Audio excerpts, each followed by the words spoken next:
would you rather, because I love would you rather questions, would you rather have like a family game night where you're like super competitive, like trash talking, like crazy game night, or would you have a family night where it's peaceful and quiet and you're watching a movie, eating some popcorn and chilling? Bruce, go first. I can easily give you mine. Number one, I am extremely competitive. Yeah. I have a ton of nieces, nephews, so not as much into games, but we do play setback a lot, and I tell you, it is more than competitive. So, 100% number one. It's just the way I am, the way our family is, and it's kind of funny because like I said, I have a new grandson, and my daughter is very much like me, and we said, there's no way. I don't care how little he is. Like, we're not going to let him win at anything. Right? And my wife is the opposite, and so we're like, oh, he's just going to go to my wife all the time because they'll let him, she'll let him win at games and stuff. And my daughter and I are like, no way. We are like, he's not going to win. You got to earn it, right? You got to earn it. I feel like Bruce he's a very mild-mannered guy, but when he gets competitive, I'm sure he can throw some bows. Watch out. Oh, yeah. Exactly. Watch out. Yeah. He has some game show history, so he's got some Yes, and I was actually, in there, yeah. You have game show history? I was on Family Feud. No way! That is awesome. So that is a hidden secret, which actually probably a lot of people who are going to be listening to this already know that, but who was the host back then? Who was the host when you did it? So it was Richard Dawson. I went to I went to Cal State Fullerton. So I have family out in Southern California, and it was my family and my aunt and uncle and cousins out there. So this would have been 1983. We actually were on Family Feud, and yeah, it's funny because Kate will tell you, but Kate and a bunch of our clients and even our internal Vertafore folks have the video that my daughter ended up putting I got out there for them. So there is a video out email there. me on the side. I'll let you see it. There's a true video of me on Family Feud with Richard Dawson in 1983. Did you have what was the question that they asked you that you got an answer wrong on? Oh, did you have it was bad. I did Fast Money. So one of the first things that everybody will totally destroy me on is what age would you first give your child a pet? And what was your answer? 16. Oh, wow. So that's like 7. Yeah, so Richard Dawson 4. kind of gave me he kind of had fun with that one. Oh, I bet. That's all I'll say. That is awesome. Oh, we're definitely playing that clip. Oh, yeah, we're going to find that clip and play that right now. When the age at which a child is old enough to be given a pet. 16. A place that's crowded on holidays. The park. Besides fish, something in a fish tank. Pass. A good way to wake up fast. Alarm clock. A kind of meter. Parking. Parking meter. Turn around.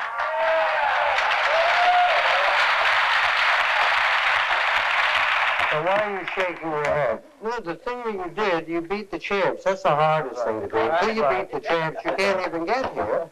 And usually the first time you get here, you get a little nervous, that's all. Of course, there's no excuse for some of the answers you're going to give. The age at which a child is old enough to be given a pet. You said 16. To move out. And have gone to Alaska. Where they? It's called a cautious parent. Never had one of our children touched by a wild, crazy animal. Why not? Never let them have a wild, crazy animal. Place is crowded on holidays. Besides fish, something in a fish tank. Oh, you pass. Good way to wake up fast, you said? Survey said. There it is. A kind of meter. Right on above you said parking. Survey. There you go. Right next to parking. We're looking for captains and two guns. Whoa, whoa.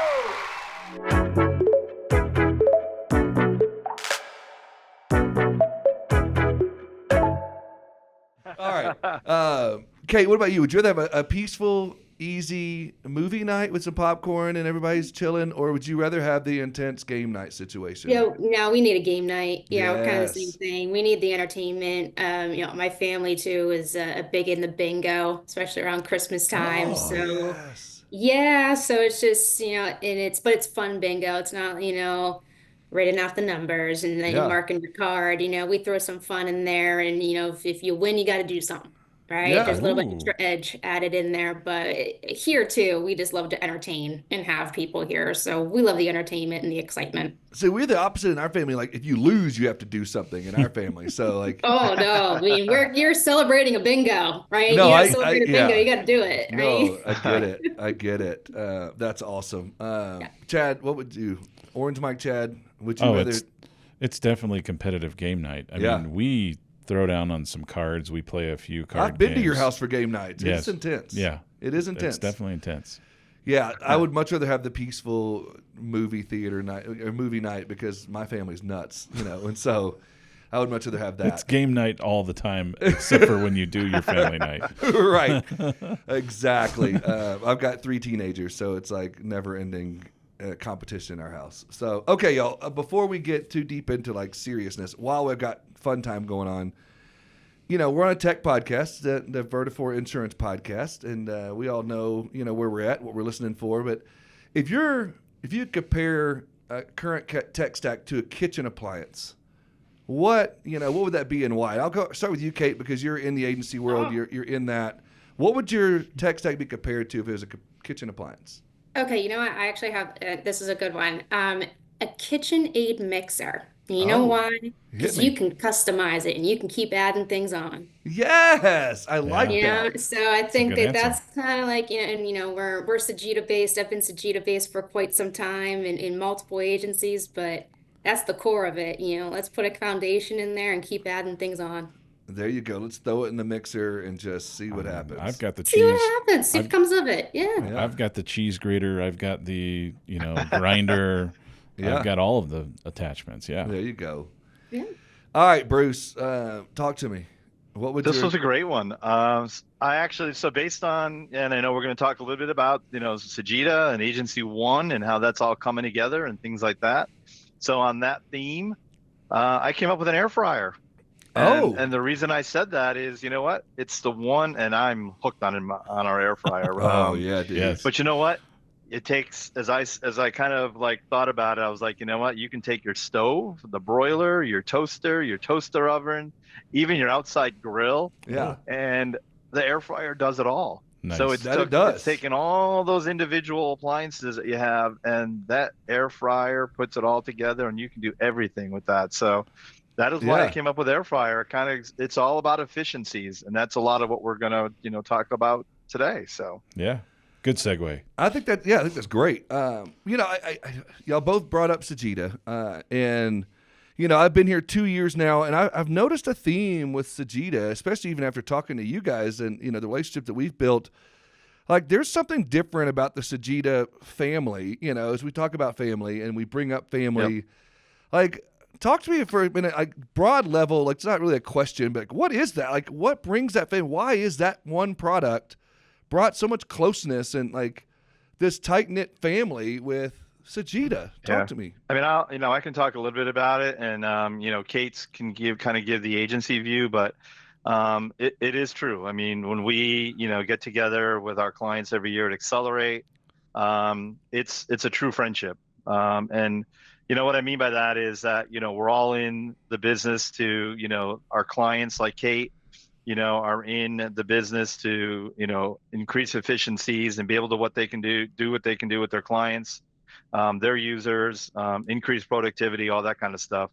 And we're in the business to help them and do whatever we can do right within Vertafore to help them. But we have been, a lot of our Sagitta agencies have been around for a long time. And I hate to say it, I know the white hair probably gives it away, but I've been around a long time. So if you see pictures of me, 20, 30 years ago, a little bit different, but I think a lot of things are still the same. But you know what? We've a lot of us have been around a long time, and we all have a very common bond with each other. We all care about each other. We care about enhancing the product, enhancing what we can do to help our clients.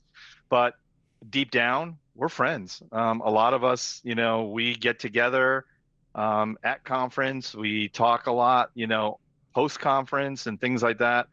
There's just a lot of us that have really taken, this and truly made a friendship out of it. And I've always said, when the day comes that, I retire from Vertafore, I'll still be friends for the rest of my life with a very good amount of our clients, Kate being one of them. That's so It's huge. That's a it's a big very deal. unique, yeah, I think it's a very unique relationship. You know, Kate can tell you from a client viewpoint, they can be demanding. There's things that they want and need, and I accept that. That's part of my job on the product Yeah. side, right? Is to be able to deliver those things. Well, every family But has to have that annoying uncle or exactly, cousin.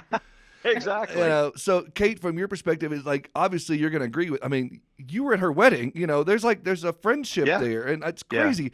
So like, from that agency perspective, from that standpoint, a lot of times you'll hear like agencies that'll compete with each other and they're like want to step on each other's throat and this, that, and the other. But the Sagitta family, like, it's a family. Like, you're helping other agencies that use Sagitta. You're talking in user groups. You're talking here. You're visiting with, Right. like, talk to me about that. Like, is that? Yeah, I think it's critical for you to stand, especially as you're working through the agency problems or bottlenecks or trying to increase efficiencies. You're not always the first one to go through it. Others have gone through it first. So I'd rather hear from a trusted advisor, a trusted Yeah. colleague, a trusted agency.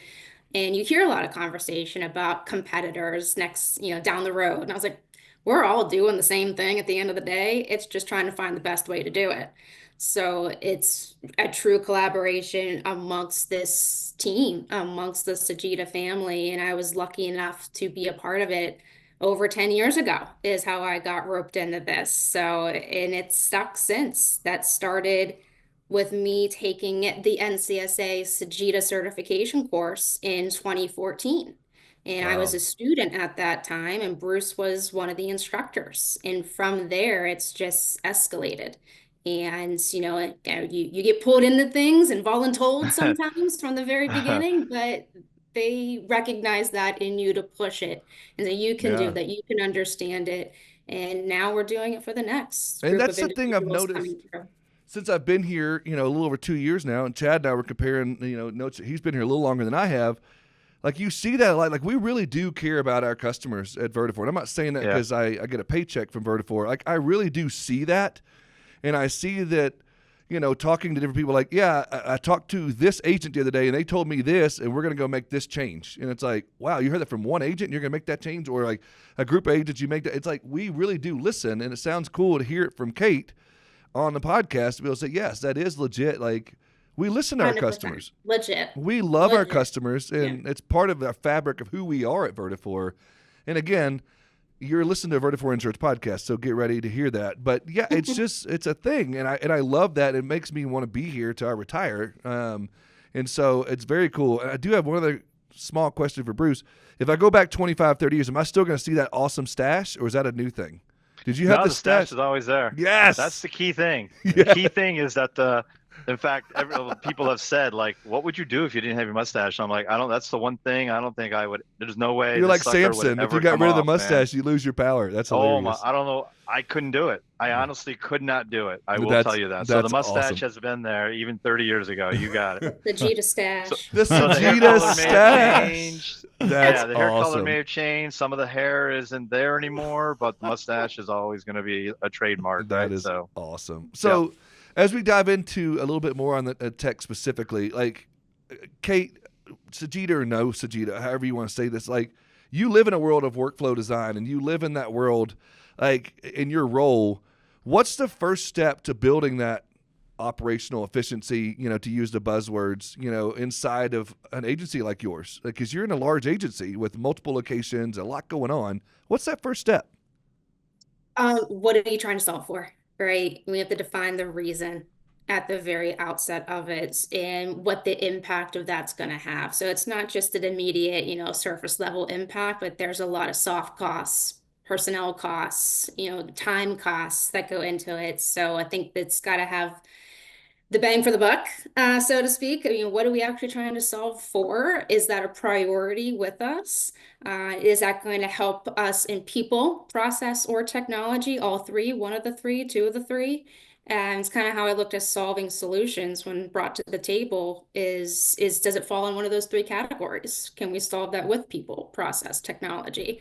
And then we start to dive from there in one of those three pillars. And there's a lot of overlap sometimes, but sometimes it's solved with maybe a piece of technology, and that's great. But vetting, demoing, we're actually getting ready to spin up here an internal tech advisory group so we can actually vet these more properly. We don't want to discourage people from bringing solutions to the table, but we want to make sure that they actually fit into our tech stack. What I love about what you're saying is no matter the size of your agency, those principles would still be. You don't have to have like 100%. multiple locations and be a giant agency. You can be a startup agency with two people or just one person, but it starts with those core processes and solving those problems and challenges and figuring out how to do that.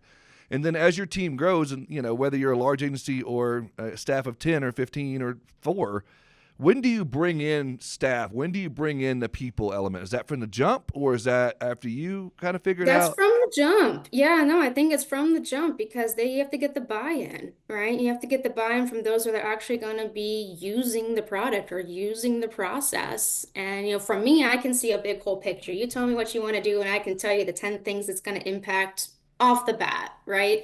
But I'm not the expert. I'm not the expert in claims, not the Yeah, expert in, commercial marine or any of that, but I can tell you, you know what, we need that person over here before we keep moving through. So we identify our solution or problems, fairly early on, or maybe not problems, but things we want to get better at, right? Improvements, make sure that's in alignment with our overall strategic plan.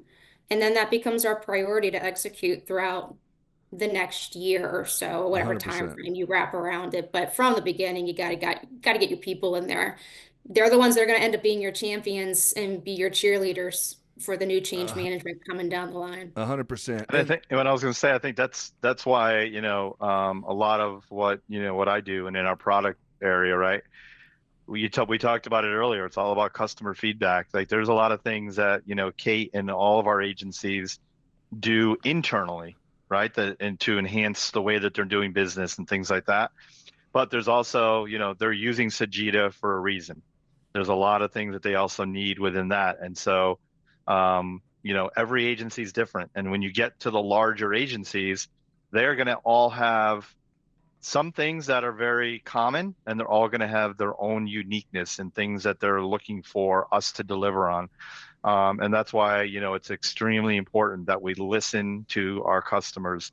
I can't tell you enough about, that is a huge part of my job is to listen to these guys and yeah, listen to what they're looking for from a development release strategy and what we're going to be doing in our roadmaps and things like that. And we do have, which a lot of the groups do here in Vertafore, but with Sagitta specific, we have working groups that Kate's a member of, but a lot of our large agencies are all a part of it. We have specialized accounting groups. We have specialized accord groups. Those are important because it shows how much we as a company value our clients. And hopefully, like I said, they see that happening every day. So extremely important to make sure that we listen. the other thing I wanted to bring into this is we're already halfway through this thing. The conversation around workflows, technology, all of that kind of stuff. There comes a level of fear and change, and like as an industry, again, I could say this going back to what Bruce said earlier. I've been around a long time in this industry. I could say this of like, oh crap, when that happened, like we're introducing a new piece of technology. We got this. We've always done it this way. Now you're going to change things, Kate. So talk to me a little bit about change management when you roll out a new piece of technology or change something or add a new feature or whatever. How do you get that buy-in? Yeah, well, it happens all the time, right? We can't stay static. We got to change, and it's a small thing, a large thing, whatever it is. The protocol or workflow of change management really has to stay consistent. The top down is incredibly important from buy-in, from support, Yeah, from just, champions and confidence in those that are going to be executing this. But ours ultimately comes down to a really well thought out communication plan. What is going to change? What are the impacts of it and why? Everything we start with here at Starkweather, whatever training it is, whatever announcement it is we define the why and why we're actually doing it. If we show the bigger picture just a little bit, a little peek over the fence of why that data field's important or why this third-party integration is important, because it's not just you that's impacting, it's now impacting the next person that gets that piece of data pushed off to them. And why is an email address field really important? Well, that leads us to InsureLink. That leads us to email blast. That leads us to name the next third party. But if it's not entered right, or you're trying to smash a couple different email addresses into one field, but that's going to give me bad data. So we kind of do a really good job of universally tying in the why before we push something out. But We're in that it right takes, now. Yeah. I would imagine that would take you or leadership in general having a finger on the pulse in the agency of what's really happening, what's going on. Because if you just guess from up here of like, well, this is probably what's going to happen, you need to know what their challenges You do. truly are. You need to be able You to can't guess. Yeah. 100%. So you're kind of anticipating some of that, but at the same time, you're also asking the questions, I'm imagining, or there's a part of your Yeah. process of like weekly meetings, monthly meetings, quarterly meetings, Oh, whatever. weekly when we're into these things, and especially as we get and we uncover the details, because as you get into a project, it uncovers 7 to 10 different sub projects underneath it, right? That maybe you might not be aware of, but that subject matter is. So it's a lot of uncovering. It's a lot of due diligence of questions to make sure we're covering all the bases, but including the right people at the right table. So our operations team, our project team consists of not just ops and IT and training, but we extend that to HR. We extend that to others that may be affected by these changes because everything truly does connect. If I'm rolling this out to a commercial lines account manager, are they tagged appropriately from the HR side as a commercial lines account manager? Because that's my source for what they truly are. And Bruce, you see this not just from Starkweather, but from a lot of you work with all these Sagitta agencies and larger agencies. You see that across the board. Am I right? Not that because I know Kate's unique in what she does at her agency, but there's a lot of similarities from other agencies there. And so, are you seeing a lot of the same things across the board there of other agencies doing some of the similar things?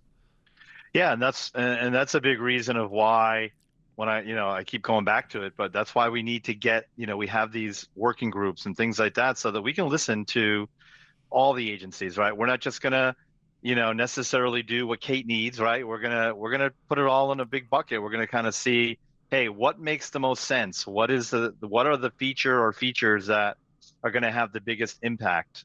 Things like that. I mean, that's important. When we work on any kind of a feature, especially the larger features, we have what we call design partners, and that is, a group of 4, 5, 6 agency folks who are very passionate about whatever the feature is. We're not just delivering it in a vacuum, right? We make sure that when we're working on a feature, that it is exactly what our clients are asking for. So I think we do a really good job of really working with specific people, different agencies who are going to have different perspectives, to make sure that when this gets delivered, it's exactly what our clients have been asking for and what they're looking for. And so, Bruce, sticking with you for a minute, where do you see the biggest opportunity for agencies to improve some of these things as you talk to some of them? Obviously, you're seeing a lot of cool and good things happening, but where do you still see some improvements, whether it's automation, data cleanup, integrations, you name it? We'll leave it on your side of the screen for now. Yeah, honestly, I think it's kind of everything. And that's, and I don't want to just kind of put that out there. It's such a PC answer. Come on, give me something. Right? Yeah, that's the easy answer. Give me something here. But I'm going to give you some things that, we're doing. Number one, we are moving like all of our online agencies to AWS, right? That's huge. AWS being out there, right, just adds more scalability. It's got a true reliable infrastructure. It's going to allow us as a company and us as even, within a development group to be able to, add some additional features and have that flexibility based on what AWS offers. We have a ton of auditing capabilities that we've incorporated into there. Things like integrations, huge. I will tell you, and this, especially in the Sagitta world, we talk about orange partners, and for people that aren't really, familiar with it, right? Two things that I especially and that we especially are focusing on within Sagitta are APIs. Yeah. We've always had SOAP for, from an API perspective, but not true RESTful APIs. And that is something that everybody wants, needs. It really allows our agencies to have the flexibility to be able to take those third parties and our orange partners who have specific workflows, specific needs, whether it's, they do certificates, they do payment processing, whatever it may be. And by leveraging our APIs and our open architecture, they're able to integrate into the core solution. So there's a lot of things within the integration and APIs that I think are the big thing right now that we are focusing on. And obviously we can probably go in, I think we're going to go into it a little bit more, but yeah, Agency One is out there, and Agency One is the big, kahuna, right? But Agency One is something that Sagitta is going to be integrating with. Kate's already had an intro into what Agency One is all about, but the concept of Agency One, which is being able to integrate all of an agency's solutions together, is totally game changing. It is 100%. huge because it's all about user efficiencies and being able to take not just the management system, but the integrations, BP, whether it be Benefit Point, ImageRight, whatever it is, WorkSmart. They get a full 360-degree view of their clients, quoting, renewal processing, and everything else. It is now all going to be integrated into one solution, and that is going to be a true game changer. And I know Kate I couldn't agree more. has already seen a little bit of it, and I know from an agency perspective, she can see what it's going to, gain for them. What are some of those early wins you've seen? What are those things that you've seen that you're like, oh my gosh, this is game changing? Because one thing to hear it. What's that? It's one thing for me to hear it or for even Bruce to say it, but like to hear from somebody that's actually on it. So agents listening, perk up and listen. Go. Yeah, listen, Agency One, guys, right? No, I think it's just for those, and I think it's important to note that this doesn't have to be for a large agency, right? And as you continue to build out your tech stack, keep this in the back of the mind. These are gonna come through. You're gonna see Agency One kind of bring all these components together. So for us, we have Sagitta, we have ImageRight, we have some other ones that are coming down the line. We're gonna hook in here eventually, but we're really excited, at least from my perspective, when I saw it at Accelerate with Daniela Ivy, and one of her great sessions of Agency One is quickly identifying when a client is related to another, because that is going to give us a whole client portfolio picture across departments. Yes. So there is a functionality right now and exists within Sagitta of client relationships, right? If you have ABC contracting, they're the commercial client, they're the parent, and they got some children underneath it that now we write their personal. But all those things aren't mandatory fields within Sagitta, and you can't make that mandatory all the time within your agency protocols and procedures. But there's other unique data fields that Agency One's going to loop in and be like, yeah, that looks similar. Are they connected? And put that through a data governance protocol and be like, they're true. Because I know our executives and our bean counters on our side kind of see what's the whole thing look like, right? Are we in jeopardy of losing an entire client because we lost one policy? I don't know, right? Or talk to me really quick. Cross-sell better and see the other side. As you talk through that, we've heard, and I've done a lot of podcasts about Agency One. I've been in a lot of meetings about it. One of the things I wanted to hear from you on this, as you're talking about all of being connected, I have this vision of, the global navigation, and like so many agencies are so used to having to log into 12 different systems to get that full picture. How cool was that to be able to not have to do that for you? One login is well, I mean, from a provisioning side, talking to my IT guys, especially in this transition we're going right now, we got a little bit of a change, right? It's all done up through VSSO, right? And what that looks like and what that grants you. But, today you got to provision separately, right? And how much of a time saver will that be from an admin, a user provisioning in deprovisioning, if that's a word, but like Hey, I separation, like it. right? We'll put it in the Yeah, dictionary. we can Yeah. use, but how much of a time save are you looking for at that point to Yeah. just turn them on, turn them off? It's a security risk too, especially on the back end of things as Yeah. people leave. Like you don't, and I think that's a big win on my side because I am the system admin on many of these. Um, but yeah, Dude, there's wins all around, there's right? wins all around. You're right. And Bruce, we've talked about, some of those things that she's seeing and some of the things that you've talked about. Yep. One of the things you talked about time saving. One of the coolest things I've seen in the last 2 years coming out of Vertafore is this Project Impact and what's been going on with that, and hearing Yep. the amount of savings that we're trying to do for agencies, and how dedicated we are to that. From your standpoint, where you sit, I know you're in some of those conversations with agencies, with our team, with whatever. Talk to me a little bit about that from your standpoint and what you're able to see from some of your clients now that they're going to be getting into this agency one thing. So we actually, I mean, we and myself, work with the Project Impact team on a regular basis. They are doing a tremendous job in getting out there and listening, right? And we've Yep. talked about that probably the entire time, right?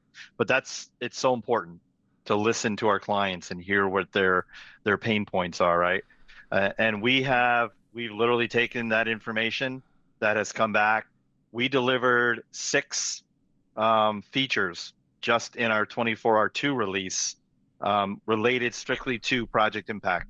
And we are continuing to meet on a regular basis with that team.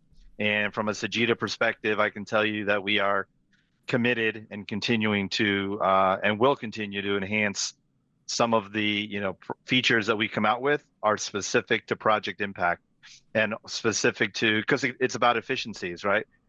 Some of the Project Impact work is about forms, and Accord Forms is a huge win and something that we are 100% committed to. But also just from a user perspective, the CSRs and whomever else, it's all about those, what can we do to increase efficiencies? And that's what Project Impact is all about. And we are definitely committed from a Sagitta perspective to continuing that work. That is awesome. Guys, both of you, I can't thank you enough for being here and hanging out with us. This went by way too fast. I could have sat here for 3 more hours, but I'm sure the audience would be like, Heath, shut up. But just picking your brain, it's just fun for me as a host to be able to just take this opportunity to learn more. So thank you guys both for being here. One last question I'll leave you guys to answer would be, if you had any advice for agencies right now, whether it's related to change management, whether it's related to technology, operational efficiencies, whatever it might be, in 30 seconds or less, what would that advice be? I'm throwing you a curveball, Kate, but go ahead. No, I think that's great. I get the right people in the right room. Don't start a project in a silo. I mean, you're going to create more questions that are going to become unanswered and everything. So, and pull in more people than you think too. I mean, because you don't want to, you're just going to keep going around in circles. So it's bring the right people to the right room at the right time, and you'll be set. Invite the right people to the party, because you've been to those parties, the wrong people were there, and it was awkward and weird. Yeah, it's awkward, right? Yeah. So no, we want the right people in the right room to get That's the right right. job done, and that's going to be a part of your success. Excellent. Bruce, give me. I'm going to say advice? 2 quick things. Yeah, I'm going to say. Can you do something quick? Is that going to be like a quick answer? Can you really do that? I can do something real quick, and you know what? It's get involved. I know I'm not. I love it. People will be like, he can never do anything quick. I love it. But you know what? Get involved. Get involved. That is awesome. huge. Awesome. The only way you're going to be able to truly, you're on Sagitta for a reason. You have all these users out there. Use what you have. We have different working groups. We have various groups out there that support Sagitta. Get involved, be involved, whether it be a conference, whether it be in the user groups, things like that. The only way you're going to really be able to, truly take advantage of what is out there and be able to take advantage of the different features that we talk about. I can talk about 1,000 different features, right? Well, if you don't know about them, then your agency is not taking advantage of all the features and things that are out there. Plug in and get involved. Exactly. Get involved and you'll understand what's out there. And by getting involved, you can listen to what these other agencies have to say and how they're using things to their advantage. And it's only going to increase the efficiencies and increase the value of your agency. So that's what I will leave you with. Beautiful way to end that. So I will sign us out with, again, thank you both. And audience, thank you for being here every week, for listening. For you're new to the podcast, make sure you hit the subscribe button and make sure that you give us a comment, talk to us a little bit, engage with us. We love that engagement. Thank you again, and we will see you on the next one.